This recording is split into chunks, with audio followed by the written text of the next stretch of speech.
Hey everyone, and welcome as we continue our study through the New Testament, looking at the New Testament church. And today we're in James still. We're looking at James 5, verses 1 through 6. And this is a warning to the rich. James talks about the rich who are evil in this sense. And so we're going to look at today. But first, I want to thank everyone who takes the time to turn into these videos, to take the time to do the reading and do the study with us. I really do appreciate it.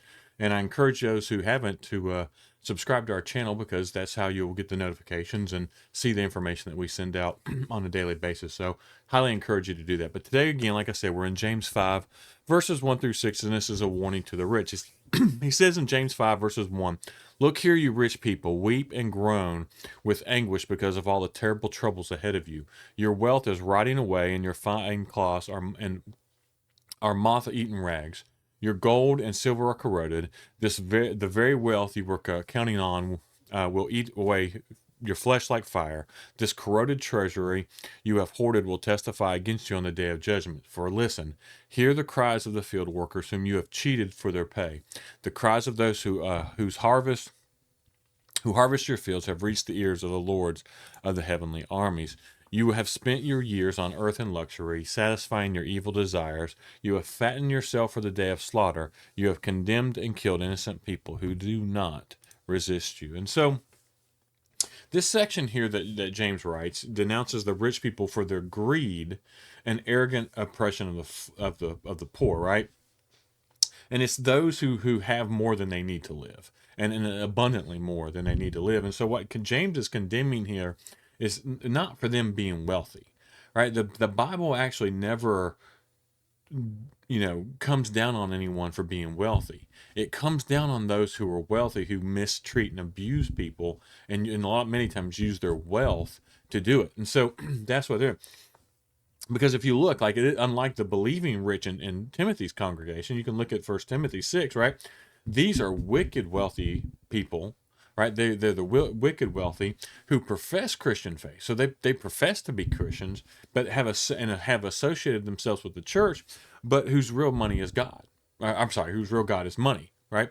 And so they pretend to be Christians. They say they're Christians, but they're using it as an option to take advantage of things and to prop themselves up. And so James here warns them to repent and says, why they can't. He's like, if you don't, then they're gonna face terrible troubles on the day of judgment, terrible consequences on the day of judgment for what they're doing.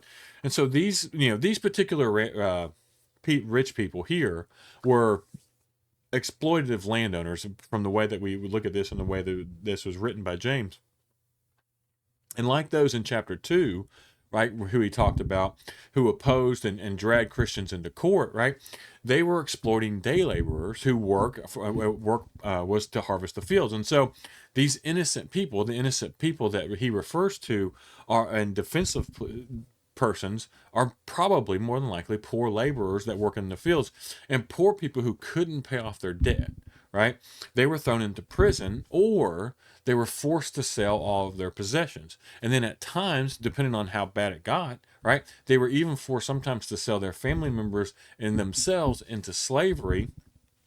And with no, and a lot of times they were thrown into prisons. Their families were sold off, or sold to the person, whoever the money was owed to.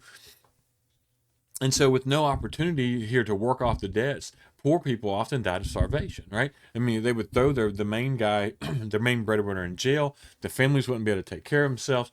And you had all this exploitive, just horrible, evil things happening, that the rich were taking advantage of the poor here in order to continue to make themselves more and more rich, right?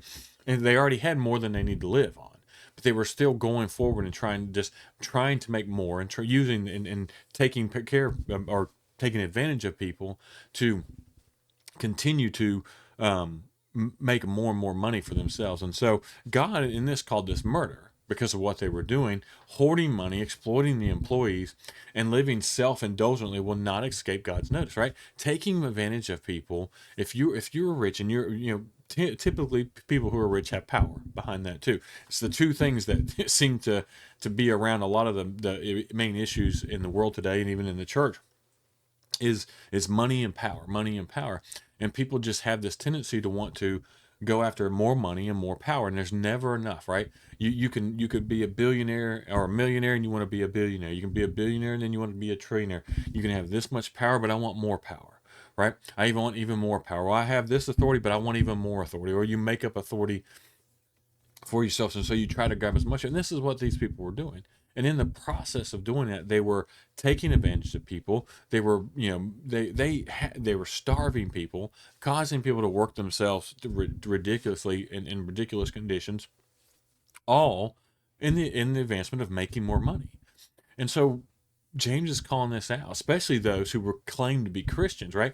And who James is writing to here is the rich, apparently in some of these churches, who were doing these things. And he calls them out. It's like, you're not true Christians, right? If you profess to be in the Christian faith and associate with the church, then you can't behave this way. And so he's calling out, saying how bad Judgment Day is going to be for them. And so we need to remember this. And I always try to emphasize this, right? There is nothing wrong with being rich, right? God never comes down on someone who's rich just because they're rich. It's always those who are rich who use their wealth, and then ultimately usually the power that comes with it, to bring down and to hurt the poor, right? And so what he's calling for is taking care of the poor, lifting the poor up, using all this abundance wealth to help bring other people up, right? He's not saying become poor like everyone else. He's saying, look, you've been blessed, and you've been blessed with so much, so use those blessings to take care of other people, right? You don't need to live in overabundance and hoard away, tons and tons and tons of money that you could be using to take care of people. And that is what God is calling. That's what here, or God through James is calling people to do. And so I just want to emphasize that and say, hey, there's nothing wrong with being rich, because I know some of the most faithful people. One of the most faithful men I ever met, and it was as a kid, was a multimillionaire, right? But he gave away a lot of money, and he did a lot of good with a lot of that money. And so there's nothing wrong with being rich, and poor people can be greedy as well. But it's these rich people in the church who were taking advantage of the poor people who were claiming to be Christians and doing just evil things. And God warned them of such evil that they would face terrible troubles on Judgment Day. So let's not fall into this category. Whether you're rich or not, let's not fall into to being this type of people. I hope everyone enjoyed these. I hope you're enjoying the lessons. I hope you're learning from them as we go through them. And like I always say, I really appreciate everyone who takes the time to watch these. We learn from them. I appreciate feedback. I appreciate comments. I appreciate discussion and suggestions, anything like that. I always enjoy the feedback. You can give that to us in the comments or anything like that. As always, I appreciate everyone who takes time to watch.